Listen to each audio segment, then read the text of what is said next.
During the Ice Age, a snowstorm was not merely bad weather. It was an event capable of erasing the visible world completely. The horizon would vanish. The sun would disappear behind walls of driven snow. Familiar landmarks, a distant ridge, the dark line of a frozen river, the silhouette of a lone tree would dissolve into uniform whiteness. Within minutes, a landscape Paleolithic travelers had crossed many times could become utterly unrecognizable. For people whose survival depended on reaching specific destinations, a sheltered cave, cached food supplies, a gathering place where others waited, this erasure posed one of the greatest dangers they could face. We must understand what losing direction meant in this context. It was not an inconvenience or delay. It was a potentially fatal situation that could unfold within hours. The human body loses heat rapidly in freezing wind. A person separated from shelter and unable to find their way back faced death by exposure long before the storm ended. Children and elders were especially vulnerable. Even strong adults could succumb if they wandered wrongly, burning energy while their core temperature dropped. The margin for error was narrow. Missing a destination by a few hundred meters could mean the difference between survival and death. For Paleolithic hunter-gatherers, this was recurring reality. They lived without maps, compasses, or any direction-finding technology. They could not consult instruments or follow marked trails. Everything they knew about navigation existed in their minds, their bodies, and their communities' accumulated knowledge. When visibility failed, they had only this internal knowledge to rely upon. The question is not whether they possessed sophisticated navigation abilities. Their survival across thousands of generations proves they did. The question is how these abilities worked. We often underestimate our ancestors by imagining they navigated through instinct, as if living closer to nature gave them automatic directional knowledge. This fundamentally misunderstands human perception. Humans have no inborn sense of absolute direction. When external cues disappear, we become disoriented quickly. Experiments with modern subjects in featureless environments demonstrate that people walk in circles without realizing it. They believe they are moving straight while gradually curving. This is not modern weakness, but basic human neurology. Ice Age people faced this same limitation. What made them successful was not instinct but culture, knowledge systems developed over countless generations and transmitted through teaching and practice. Consider the environmental cues available even when visibility dropped severely. Wind direction was among the most reliable. Prevailing winds during Ice Age winters blew from consistent directions in particular regions. A person caught in a storm could feel wind against their face, neck, and hands, using this sensation to maintain orientation. If they knew their destination lay southeast and wind typically came from the northwest during winter storms, they could keep wind at their back and move with reasonable confidence. This was not precise navigation, but it prevented circular wandering that leads to exhaustion and death.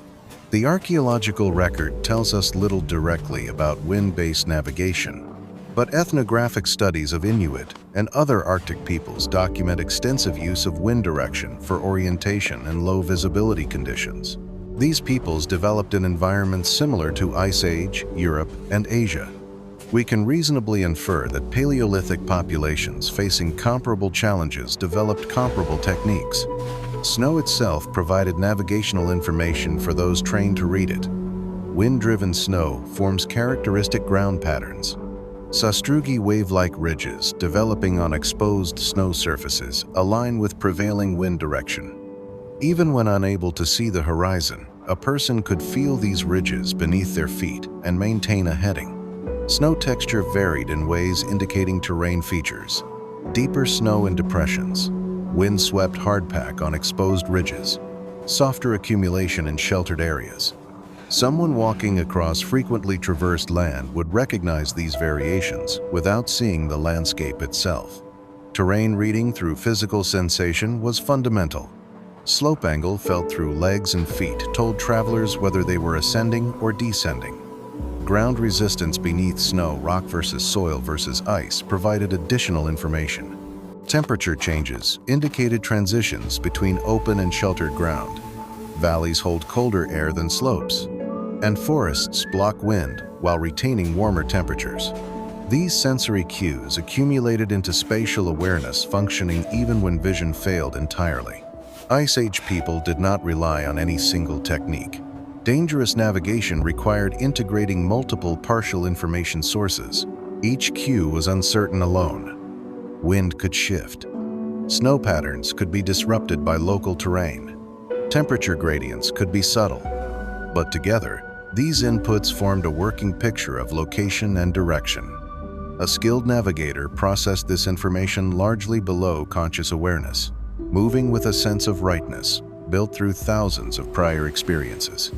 This was expertise learned through years of practice, beginning in childhood and refined throughout life. Before storms arrived and after they passed, tracks in snow provided extraordinary navigational information. Footprints told stories to those who could read them. A person's outbound tracks could guide them home.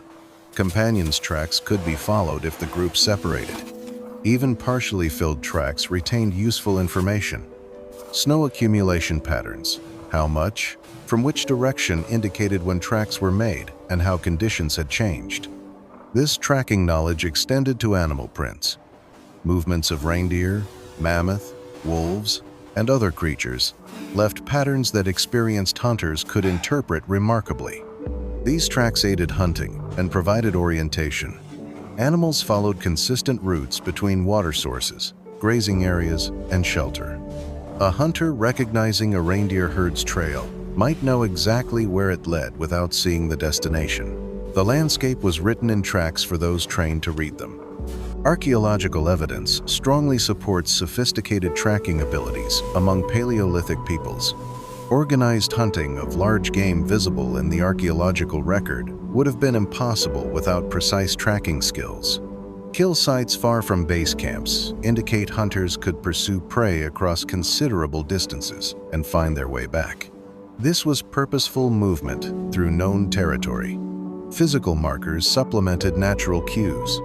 While direct archaeological evidence for Ice Age trail marking is limited, creating reference points appears in virtually all documented hunter-gatherer societies. Distinctively stacked stones, branches broken at specific heights, cuts in tree bark, these simple markers could remain visible even when fresh snow-covered footprints. We can reasonably infer Paleolithic groups marked important routes and locations. Group travel provided effective protection against getting lost. A single person in whiteout conditions is extremely vulnerable. A group of 10 or 15 is far less so. Collective navigation works through knowledge redundancy. If one person becomes disoriented, others can correct them. If one remembers the river should be left, another might recall a distinctive boulder approaching. Together, the group holds more navigational information than any individual. Physical connection between group members protected against separation in severe conditions. In true whiteout, a person wandering even short distances from companions may never find them again. Staying linked, holding each other, maintaining contact through straps or ropes prevented fatal separation. Vocalization also maintained group cohesion. Calling out, singing, and making rhythmic sounds allowed people to locate each other by hearing when sight failed. Perhaps the most essential navigation tool was memory. People living in a region for years, crossing the same landscapes dozens or hundreds of times, built mental maps of extraordinary detail and accuracy. These were not cartographic maps, not images viewed from above. They were sequential and procedural. Landmarks, terrain changes, and directional shifts unfolding in order along familiar routes. For Paleolithic peoples, certain routes would have been known with complete confidence.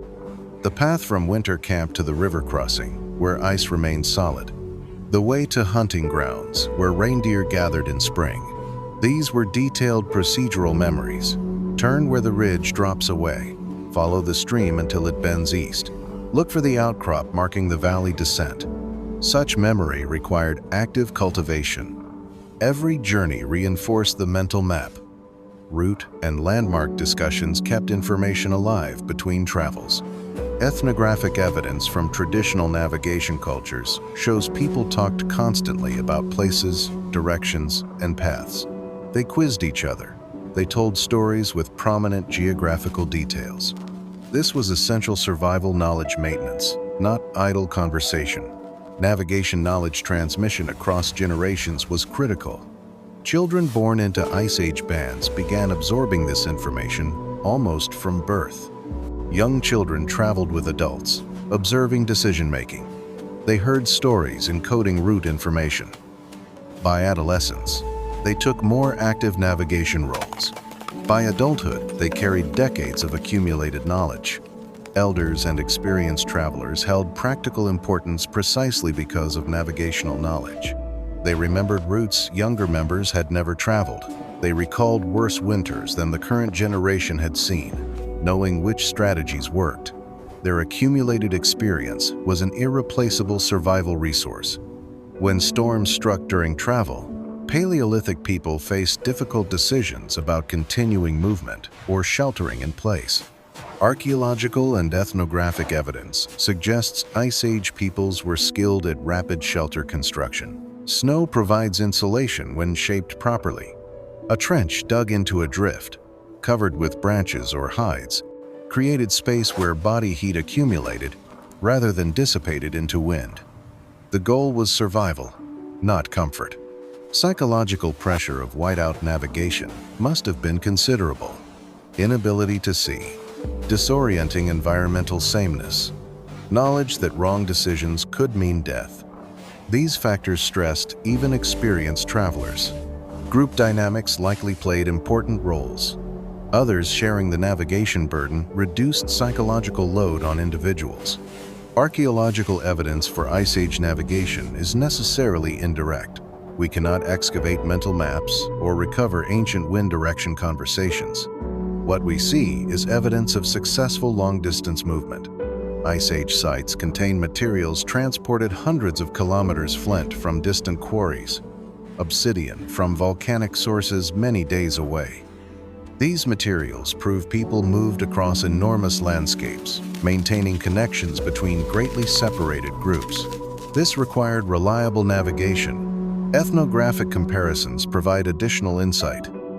Inuit navigation studies reveal remarkably precise abilities. Experienced travelers maintain direction across featureless sea ice for days, using wind, snow texture, star positions, and subtle environmental cues invisible to outsiders. Similar abilities are documented among Southern Africa's San Aboriginal Australians and Scandinavia's Sami. These examples demonstrate what humans living intimately with their environments can achieve. Modern people often misunderstand ancient navigation because we have lost the comprehensible context. We live surrounded by maps and GPS. Finding our way is technological, not knowledge-based. This makes imagining navigation without such aids difficult. Ice Age people were not perpetually lost. They knew their landscapes with intimacy most modern people never experience. They read environmental cues we never learn to perceive. Nothing mystical existed in their abilities. They were humans with the same brains, trained from earliest childhood in skills most modern people never develop. Growing scientific interest asks whether Ice Age cognitive demands shaped human brain evolution. Complex environment navigation requires spatial memory, pattern recognition, attention to subtle cues, and simultaneous integration of multiple information sources. Across tens of thousands of years, this pressure could have influenced human cognitive architecture development. We are, in a sense, products of the navigational challenges our ancestors faced. Cultural survival systems shaped human social organization as well. Knowledge transmission required teaching relationships. Travel coordination required communication and collective decision-making. Cross-generational memory preservation required storytelling and deliberate knowledge sharing.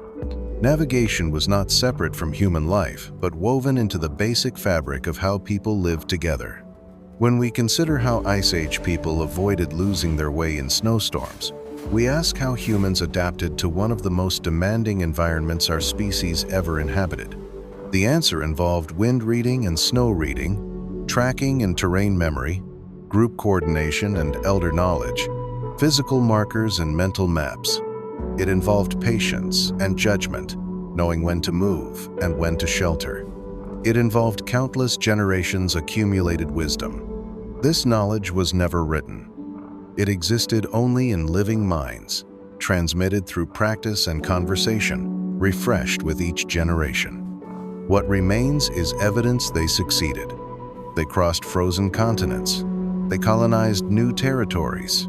They survived conditions that would kill unprepared modern humans within hours. They achieved this through patient knowledge accumulation and transmission. We humans do this. We learn, we teach, we build on what came before. Ice Age navigation systems were an early, essential chapter in that endless human project, testament to what our species achieves through collective intelligence, cultural memory, and the determination to survive.